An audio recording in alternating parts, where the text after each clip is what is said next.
Marie. Bonjour, comment Salut, allez-vous? salut Bigard. Ça va Jean-Marie. Comment ça Ouais, s'est bien. passé ton mois et demi de confinement alors? J'ai fait connaissance avec ma femme, je la trouve sympa. Et donc, notre couple a bien tenu le coup, parce que des fois, évidemment, ça chauffe un petit peu, mais enfin, on éteint tout de suite le feu, et puis voilà, quoi. Les heures s'écoulent paisiblement. Tu as été actif pas mal sur les réseaux sociaux, j'ai vu notamment. Oui, bah oui. Mm. Oui, les gens aiment bien quand je gueule un petit peu, moi aussi. Ils aiment ma grande gueule à moi aussi, donc je fais des millions de vues avec mes messages, notamment au président, tu vois. C'était quoi ton dernier coup de gueule justement, Jean-Marie? Le message que j'ai envoyé au président a fait 8 millions de vues, tu vois, donc pour te dire comment je suis considéré par certains un petit peu comme la voix du peuple. Et alors c'était pour dire quoi? De pouvoir dire les choses comme il le faut et pour qu'elles soient surtout comprises par tous, tu vois. Mais c'était pour dire quoi ton coup de gueule justement, Jean-Marie? Je disais qu'il y a un moment, comment notre président, il dit on va injecter après. Il parlait de l'après, il dit on va injecter des milliards dans le machin. Je lui dis il n'y en a rien à foutre de l'après, on est dedans là. On est en plein dedans là. Qu'est-ce que tu nous parles de après? Tout a été loupé jusqu'à maintenant. Nous, ce qu'on veut, c'est un putain d'échéancier. C'est tout. C'est-à-dire, c'est quand qu'on va avoir, à l'époque, donc, là, c'est toujours en vigueur d'ailleurs, mais les masques, les blouses, quand est-ce qu'on va avoir le matériel, quoi, puisqu'on nous dit qu'il arrive, et puis en fait, il arrive jamais, quoi. Mmh. Et encore maintenant.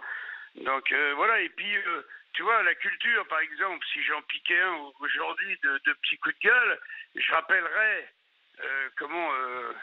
à Monseigneur Macron que la culture, il nous parle de l'opéra, d'ouvrir, tu sais, des scènes de l'opéra pour répéter, tu sais, des trucs pareil, qu'est-ce qu'on en a à branler? Et l'opéra, ça concerne qui?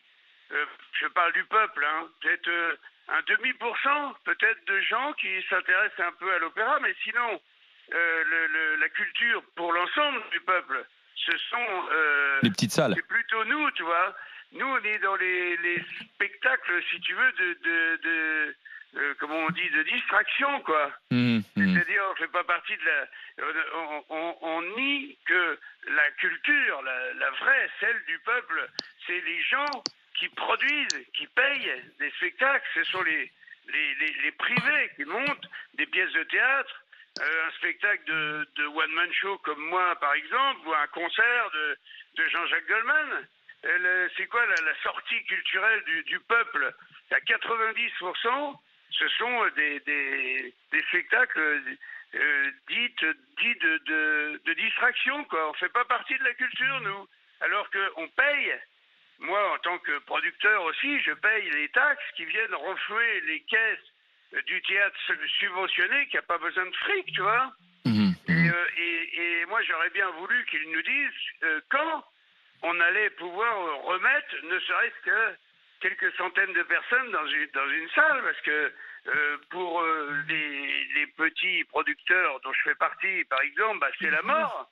Si jamais on ne peut pas remettre des gens dans les salles, c'est terminé, quoi. C'est-à-dire, pour nous, on n'aura pas de subvention de l'État comme le théâtre subventionné, tu vois. Ouais, Jean-Marie aimerait rouvrir. Pardon, Gilles William? Non, mais comment voulez-vous que je contredise cette évidence? Il est sûr. Moi, à vous dire le vrai, j'ai assez mal pris, je vais me faire engueuler par tout le monde, hein, mais j'ai assez mal pris le fait que les intermittents du spectacle, d'une certaine manière, soient plus privilégiés que le petit commerçant du coin. Alors qu'en principe, on peut estimer que l'artiste doit s'exposer à plus d'incertitudes que le commerçant. Mais c'est comme ça. Il y a eu beaucoup de salariés qui ont été Bijard dire sur le fait de l'incertitude, pour lui, qui, effectivement, c'est tout aussi culturel ce qu'il fait que le théâtre subventionné, qui a des subventions. Donc, comment voulez-vous que je dise que c'est une connerie? Non, il a raison. Fatima? Après, non, juste pour rebondir aussi sur ce qu'a dit Gilles, sur les intermittents, moi, l'annonce du président était floue, hein.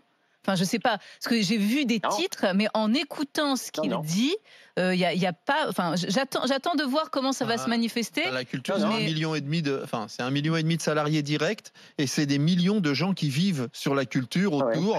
C'est ce que dit Jean-Marie est tout à fait vrai. Il faut penser à tous les effets secondaires. Alors là, que ce soit théâtre privé, théâtre public, subventionné, c'est-à-dire que quand il n'y a pas de festival, même si le festival est subventionné, quand il n'y a pas de festival dans une ville, bien il n'y a pas de tourisme, il n'y a pas d'hôtel qui fonctionne, il n'y a pas de resto qui fonctionne. Donc en fait, c'est un véritable enchaînement. Aider les gens qui bossent, que ce soit les intermittents ou toutes les formes de spectacle, c'est rejaillir incroyablement sur tout le reste. C'est pas juste les 150 personnes qui vont aller dans la salle voir Jean-Marie Bigard.